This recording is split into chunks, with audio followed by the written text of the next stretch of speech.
La bicicleta de Mateo se detuvo en seco cuando sus ojos captaron algo que desafiaba toda lógica en aquel camino polvoriento del valle. Un jaguar adulto yacía inmóvil en medio del sendero, su pelaje moteado completamente cubierto por cientos de abejas que formaban una masa oscura y pulsante sobre el cuerpo del felino. Las abejas no huían, no atacaban, simplemente permanecían ahí como guardianas silenciosas de un misterio que nadie podía comprender. Mateo llevaba 35 años trabajando con colmenas en las montañas de Oaxaca, y jamás había presenciado un comportamiento así. Las abejas no hacen esto, pensó mientras descendía lentamente de su bicicleta, cada movimiento calculado con precisión para no alterar aquella escena imposible. Cuando se acercó lo suficiente, el jaguar abrió los ojos, y en esa mirada vidriosa, Mateo reconoció algo profundamente perturbador, algo que cambiaría el curso de su existencia para siempre. El felino respiraba, pero cada inhalación parecía un esfuerzo titánico, como si el aire mismo se hubiera vuelto denso y tóxico. Las abejas continuaban inmóviles sobre su cuerpo, formando un manto viviente que se contraía y expandía suavemente al ritmo de la respiración agonizante del animal. Mateo había dedicado más de 3 décadas al oficio heredado de su abuelo. Conocía cada secreto de las abejas melíferas, cada patrón de comportamiento, cada señal de peligro o enfermedad en una colmena. Pero esto era diferente, esto era antinatural, esto contradecía todo lo que había aprendido bajo el sol implacable de aquellas tierras. El viento cambió de dirección y un olor llegó hasta sus fosas nasales, un aroma que no pertenecía a la naturaleza. No era el dulzor característico de la miel silvestre, ni el perfume terroso de la vegetación húmeda del valle. Era algo artificial, químico, acre, que hizo que sus ojos comenzaran a lagrimear y que su garganta se cerrara instintivamente. Las abejas también parecían afectadas por aquella sustancia invisible. Se movían con lentitud anormal, sus aleteos descoordinados, como si estuvieran ebrias o intoxicadas por algún veneno que Mateo no podía identificar. Dio otro paso hacia adelante, quitándose el sombrero de palma que lo protegía del sol abrasador del mediodía. El jaguar lo observaba con pupilas extrañamente dilatadas, una respuesta fisiológica que no correspondía con la luz intensa que bañaba el camino. Era una hembra adulta, probablemente madre de cachorros que estarían esperándola en alguna cueva cercana. Pero entonces surgió la pregunta que helaba la sangre: ¿dónde estaban sus crías? ¿Y por qué este magnífico depredador, temido y respetado por generaciones, no reaccionaba ante la presencia humana que tanto evitaba su especie? Mateo conocía cada piedra, cada árbol, cada curva de aquel sendero que recorría diariamente para llevar su miel al mercado del pueblo y regresar a su modesto hogar. En todos sus años transitando por allí, jamás había visto un jaguar tan cerca de las rutas utilizadas por humanos.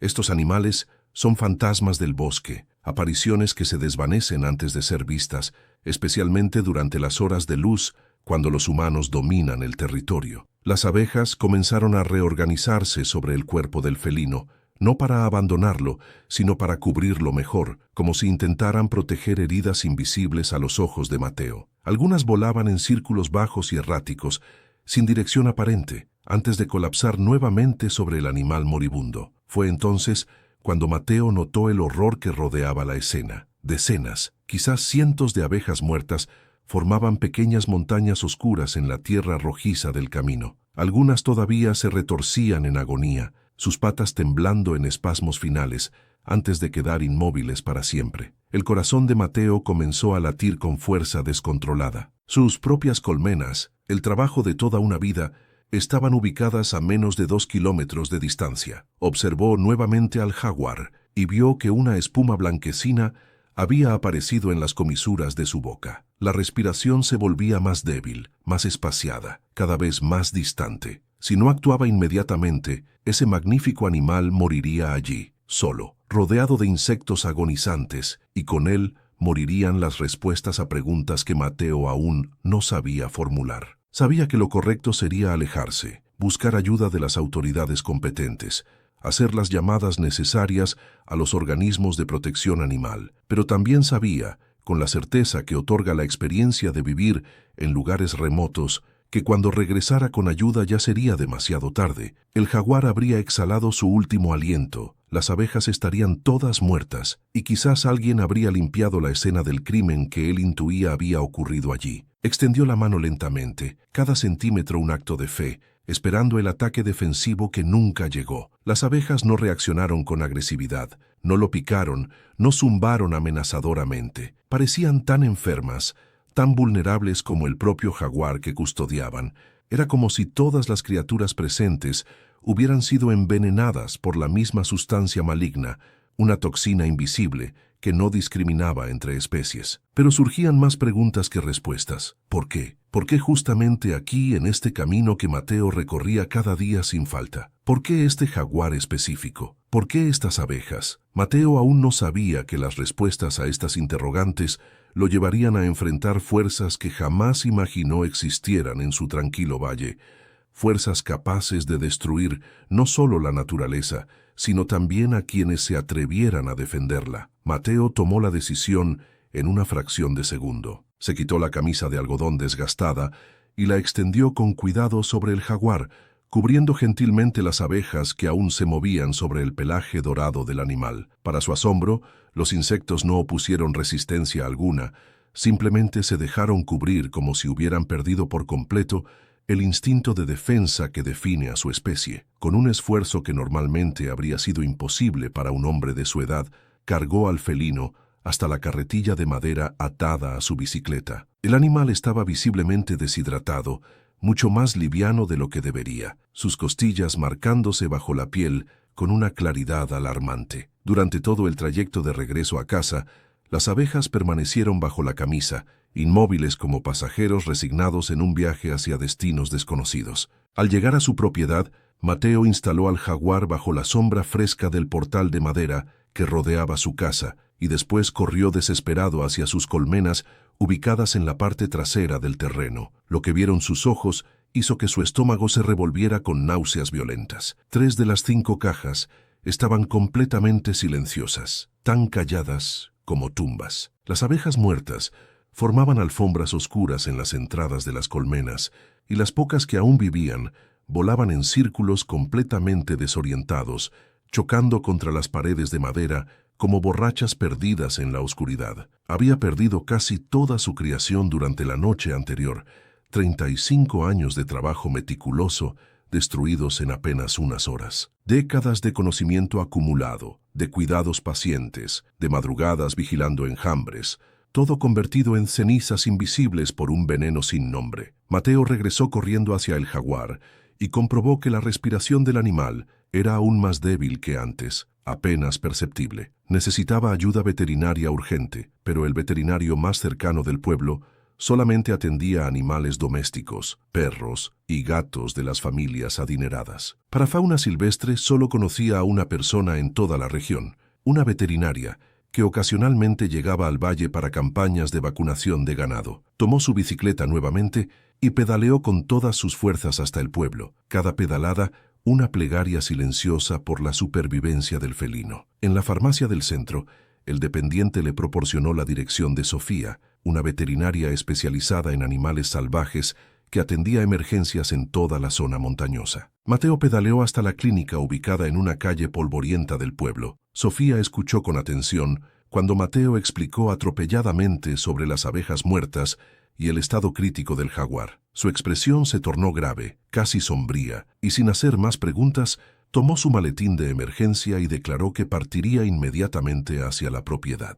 Le advirtió a Mateo que no tocara al animal sin protección adecuada, su voz cargada de una urgencia que el apicultor no comprendía completamente. En el camino de regreso, Mateo decidió detenerse nuevamente en el lugar donde había encontrado al jaguar aquella mañana. Detuvo la bicicleta y examinó el suelo con más detenimiento, agachándose para inspeccionar detalles que antes había pasado por alto. Había marcas profundas de neumáticos en la tierra seca, rastros de un vehículo pesado que había salido de la carretera principal y penetrado varios metros en la vegetación. Las marcas eran recientes, probablemente de la noche anterior, aún frescas y definidas. Siguiendo los rastros por algunos metros entre los árboles, Mateo encontró recipientes plásticos abandonados entre los matorrales. Algunos todavía contenían restos de un líquido oscuro en el fondo, con un olor penetrante que hizo arder sus ojos y le provocó un mareo inmediato. Había también huellas de botas, varias personas que habían caminado por el área cargando algo pesado,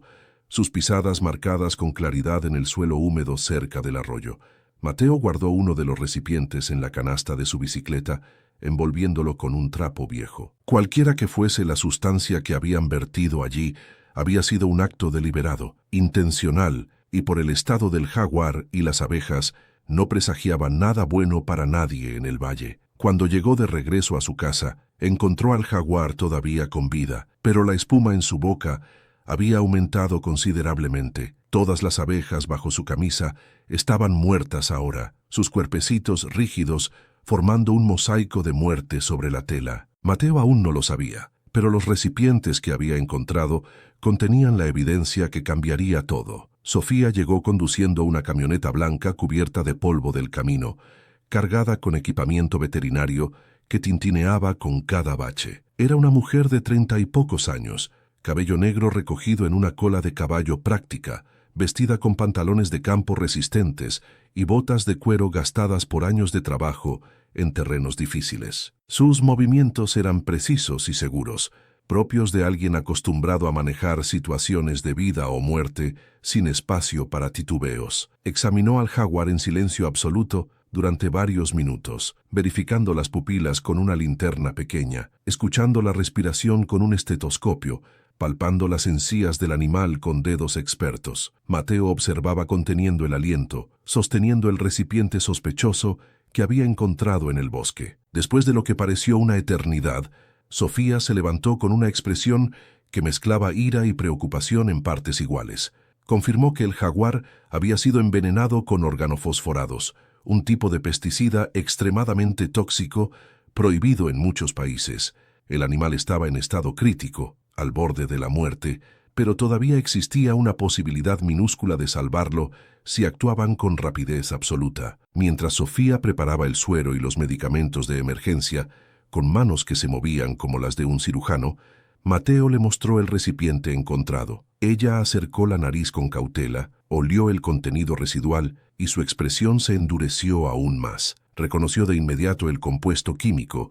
Lo había visto antes en casos similares de envenenamiento en otras regiones del estado, siempre relacionado con pruebas ilegales de agroquímicos experimentales. Sofía explicó que algunas corporaciones realizaban pruebas no autorizadas en áreas rurales aisladas, utilizando concentraciones muy superiores a las permitidas para acelerar los resultados de sus investigaciones. Era una práctica criminal que ya había causado desastres ecológicos en varios estados del país, destruyendo ecosistemas completos y enfermando comunidades enteras. Mateo le contó sobre sus colmenas aniquiladas y los rastros que había descubierto en el bosque. Sofía sugirió que recolectaran más evidencias antes de que alguien regresara para limpiar el área y eliminar cualquier rastro del crimen. Caminaron juntos hasta el lugar donde los recipientes habían sido abandonados, Sofía llevando bolsas especiales para recolección de muestras. En medio del bosque, encontraron un área de aproximadamente 100 metros cuadrados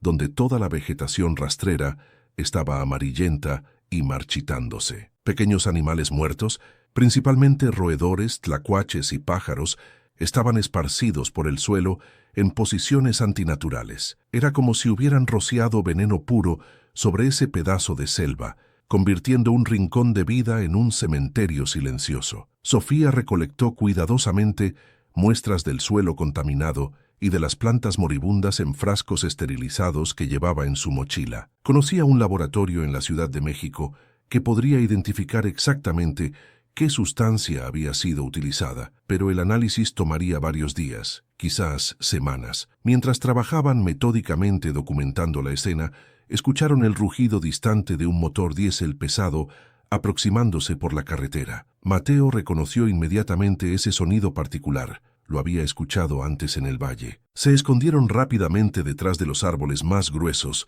y observaron cómo un camión negro se detenía exactamente en el punto donde Mateo había encontrado al jaguar esa mañana. Dos hombres descendieron del vehículo con movimientos coordinados. Uno de ellos vestía un traje claro completamente inadecuado para el terreno agreste, zapatos de ciudad que se hundían en el lodo. El otro usaba overol de trabajo y cargaba herramientas en un cinturón. Comenzaron a examinar el suelo minuciosamente, buscando algo específico, algo que evidentemente esperaban encontrar allí. El hombre del traje sacó una libreta pequeña del bolsillo interior y tomó notas detalladas mientras el otro fotografiaba el área con su teléfono. Después, ambos caminaron directamente hacia el bosque, siguiendo exactamente el mismo camino que Mateo y Sofía habían recorrido minutos antes, como si supieran precisamente dónde ir. Sofía agarró el brazo de Mateo con fuerza y susurró urgentemente que necesitaban salir de allí de inmediato, pero el destino tenía otros planes para ellos.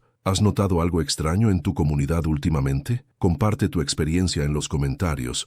Tu historia podría ayudar a otros a identificar peligros ocultos. Era demasiado tarde para escapar sin ser detectados. Uno de los hombres había descubierto las huellas frescas que Mateo y Sofía habían dejado en la tierra húmeda cerca del arroyo. El hombre del overol señaló las pisadas y gritó algo ininteligible a su compañero del traje. Mateo y Sofía se miraron con una comprensión silenciosa y terrible. No había forma de regresar a la camioneta sin ser vistos por aquellos intrusos. La única opción era adentrarse más en el bosque y tratar de rodear el área hasta alcanzar la carretera por un camino alternativo que Mateo conocía desde su juventud. Comenzaron a caminar agachados entre los árboles, evitando las ramas secas que pudieran delatar su presencia con crujidos delatores. Mateo conocía íntimamente aquella región. Había cazado allí décadas atrás, antes de dedicarse exclusivamente a la apicultura pacífica. Recordaba una vereda antigua que conducía hasta un manantial y desde allí podrían seguir el cauce del agua hasta emerger cerca de su propiedad. Pero los perseguidores también conocían el terreno mejor de lo que Mateo había anticipado. Escuchó voces acercándose desde múltiples direcciones, rodeándolo sistemáticamente. El hombre del traje gritaba instrucciones con voz autoritaria, como si dirigiera una operación militar. Su acento no pertenecía a la región, era claramente de la capital, con esa entonación particular de quienes han vivido toda su vida en la ciudad. Sofía tropezó con una raíz expuesta y derribó un montón de hojas secas. El ruido resonó por el bosque silencioso como un disparo. Los pasos de los perseguidores se aceleraron, se volvieron más determinados, más cercanos. Fue en ese momento cuando Mateo reconoció una de las voces que daban órdenes. Era Diego, hijo del antiguo dueño de la hacienda vecina, quien había vendido esas tierras ancestrales hace apenas 2 años a una empresa misteriosa de la capital. Diego siempre había sido un joven ambicioso que despreciaba profundamente la vida rural y soñaba con enriquecerse rápidamente sin el sudor del trabajo honesto. Mateo recordó que Diego había regresado al valle recientemente, conduciendo automóviles lujosos y vistiendo ropa de marca que costaba más que el ingreso anual de cualquier campesino. Presumía ante todos que había conseguido un empleo importante en una corporación agroindustrial, pero nadie sabía exactamente cuáles eran sus funciones reales. Mateo y Sofía lograron alcanzar el manantial sin ser capturados, sus pulmones ardiendo por el esfuerzo. El agua corría baja debido a la sequía prolongada, pero aún era suficiente para seguir por la orilla rocosa sin dejar huellas en el lodo traicionero. Caminaron río arriba durante casi 1 hora interminable, hasta salir finalmente a un camino de tierra que Mateo reconoció con alivio. Cuando finalmente llegaron de regreso a la casa de Mateo, encontraron al jaguar despierto y moviéndose lentamente por el portal. Sofía quedó genuinamente sorprendida por la mejoría notable del animal. El suero antídoto había funcionado mejor de lo esperado, una pequeña victoria en medio del caos, pero la alegría fue efímera. Mientras Sofía examinaba nuevamente al felino, Mateo notó señales inquietantes de que alguien había estado en su propiedad durante su ausencia. La puerta trasera de la cocina estaba entreabierta, aunque tenía la certeza absoluta de haberla cerrado con llave. Algunos objetos dentro de la casa estaban fuera de lugar, movidos por manos ajenas. Sofía sugirió que transportaran al jaguar a un lugar más seguro de inmediato. Conocía un santuario de animales silvestres, ubicado a 2 horas de viaje, donde el felino podría recuperarse completamente sin riesgo de ser encontrado por quienes lo habían envenenado. Pero Mateo vaciló, paralizado por la incertidumbre. Si abandonaba su hogar ahora, ¿quién protegería lo que quedaba de sus colmenas y las evidencias cruciales que habían recolectado? Si Diego y sus cómplices criminales querían eliminar pruebas, su propiedad sería el primer lugar que atacarían. Sofía lo miró directamente a los ojos y declaró que la decisión era suya, pero cualquier elección que hicieran debía tomarse inmediatamente. Desde afuera, el rugido de motores múltiples se aproximaba inexorablemente por la carretera polvorienta. Mateo tomó la decisión en cuestión de segundos. No huiría de su propia tierra, del legado de sus ancestros. Instruyó a Sofía para que escondiera al jaguar en el cobertizo del fondo, entre las cajas vacías de miel apiladas, donde el animal quedaría protegido e invisible. Guardaron rápidamente todas las evidencias recolectadas dentro de un saco de yute y lo escondieron en el espacio hueco entre el techo y el cielo raso de la cocina. El primer vehículo que apareció en el camino fue la camioneta reluciente de Diego. Descendió solo, pero Mateo pudo ver que había alguien más esperando en el asiento del pasajero, observando desde las sombras. Diego se acercó al portón con una sonrisa forzada y artificial, como si estuviera realizando una visita amistosa de cortesía. Mateo lo recibió en el portal manteniendo una expresión neutral, sin mostrar emoción alguna. Diego lo saludó efusivamente y mencionó que había escuchado rumores sobre problemas con las colmenas de la región. Preguntó con falsa preocupación si Mateo también había sufrido pérdidas. Sofía permaneció dentro de la casa, observando atentamente por la ventana entreabierta. Mateo confirmó que había perdido algunas colmenas, pero evitó entrar en detalles específicos. Diego ofreció ayuda financiera, explicando que la empresa para la cual trabajaba estaba muy interesada en apoyar a los apicultores locales que hubieran sufrido pérdidas económicas. La conversación continuó durante varios minutos tensos, con Diego sondeando discretamente si Mateo había notado algo extraño o inusual en la región últimamente. Mateo respondía de forma deliberadamente vaga, sin mencionar nunca al jaguar ni los recipientes sospechosos encontrados en el bosque.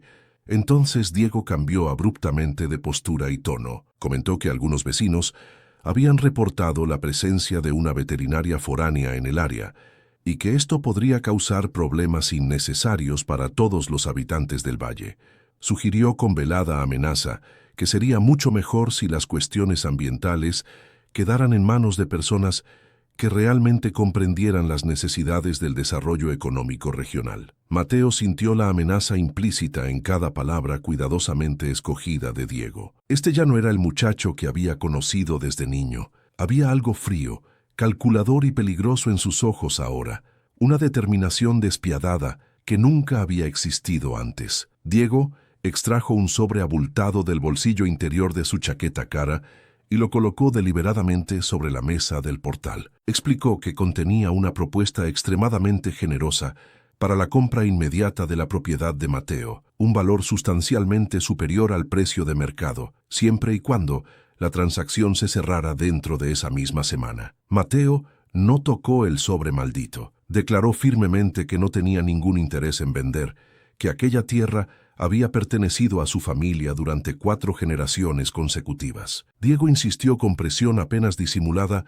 que Mateo debería al menos examinar la oferta, que raramente aparecían oportunidades financieras de tal magnitud. La tensión en el aire se volvió casi palpable, electrificada. Sofía apareció en la puerta, anunció que debía marcharse, agradeció cortésmente la hospitalidad y se dirigió hacia su camioneta. Diego la observó con intensidad predatoria, como si estuviera memorizando cada detalle de su rostro y apariencia para un propósito siniestro. Después de que Sofía partió levantando una nube de polvo, Diego se puso de pie lentamente y declaró que le daría algunos días a Mateo para reflexionar sobre la propuesta, pero dejó absolutamente claro que existía un plazo definido y que después de ese límite, otras medidas más drásticas podrían ser necesarias para el bienestar de todos en la comunidad. Antes de retirarse, Diego miró deliberadamente hacia las colmenas destruidas y comentó con falsa empatía que era una verdadera lástima lo que estaba sucediendo con las abejas de toda la región. Mateo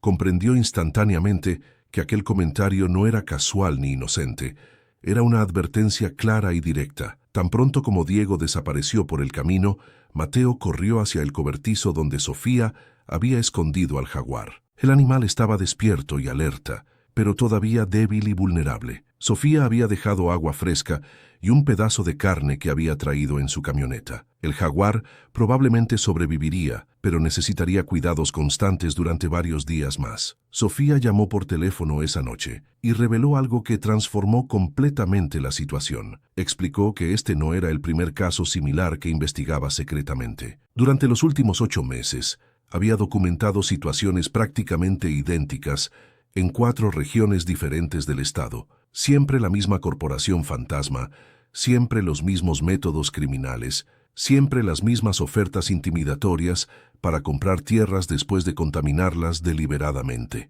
Tenía una red clandestina de contactos, otros veterinarios y ambientalistas comprometidos que estaban recolectando evidencias sistemáticamente en diversas áreas. El problema era que necesitaban pruebas más concretas e irrefutables, algo que vinculara directamente a la empresa con los crímenes ambientales de manera indiscutible ante un tribunal. Mateo recordó el sobre que Diego había dejado. Examinó cuidadosamente los documentos bajo la luz tenue de su lámpara de queroseno. La propuesta de compra estaba impresa en papel membretado de Agrotech Soluciones, una empresa registrada en la capital. Había también un contrato de confidencialidad, exigiendo que Mateo no comentara sobre ninguna actividad de la empresa en la región bajo severas penalidades legales. Sofía regresó la noche siguiente y fotografió todos los documentos con su teléfono. Explicó que aquellos papeles eran exactamente el tipo de evidencia incriminatoria que sus contactos habían estado buscando desesperadamente. Comprobaban que la empresa estaba adquiriendo sistemáticamente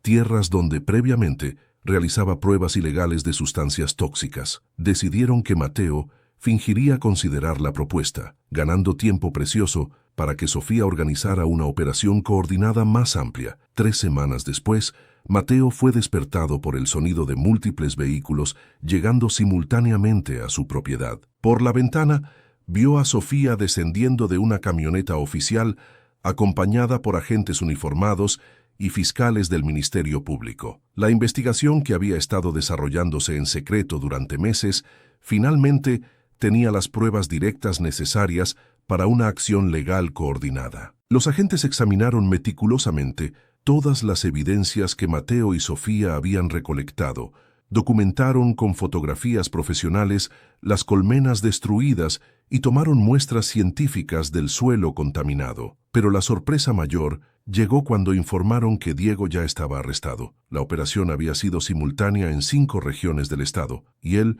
fue capturado intentando destruir evidencias en otra propiedad rural. Junto con él fueron detenidos el director ejecutivo de Agrotech Soluciones y 9 empleados, directamente involucrados en las pruebas criminales de pesticidas prohibidos. La investigación reveló que la corporación había probado agroquímicos ultraconcentrados en docenas de propiedades rurales aisladas, siguiendo siempre el mismo patrón macabro: contaminar deliberadamente el área, esperar los efectos devastadores sobre la fauna local, después ofrecer compra de las tierras por valores irrisorios para eliminar testigos incómodos. Las propiedades adquiridas eran posteriormente limpiadas superficialmente y revendidas a otros productores por precios exponencialmente superiores. Mateo había sido el primer propietario en resistir activamente e investigar qué estaba realmente ocurriendo. Su valentía al rechazar la propuesta de Diego fue fundamental para exponer todo el esquema criminal completo. El jaguar se recuperó completamente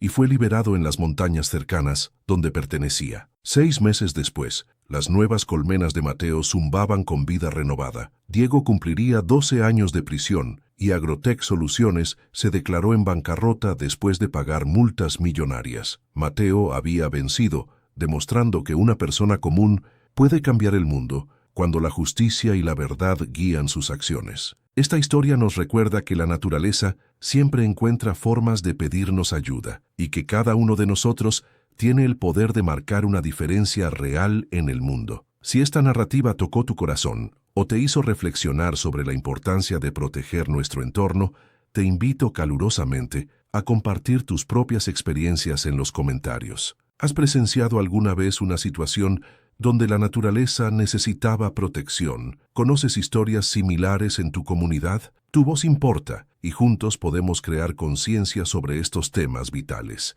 Gracias por acompañarnos en este viaje emocional.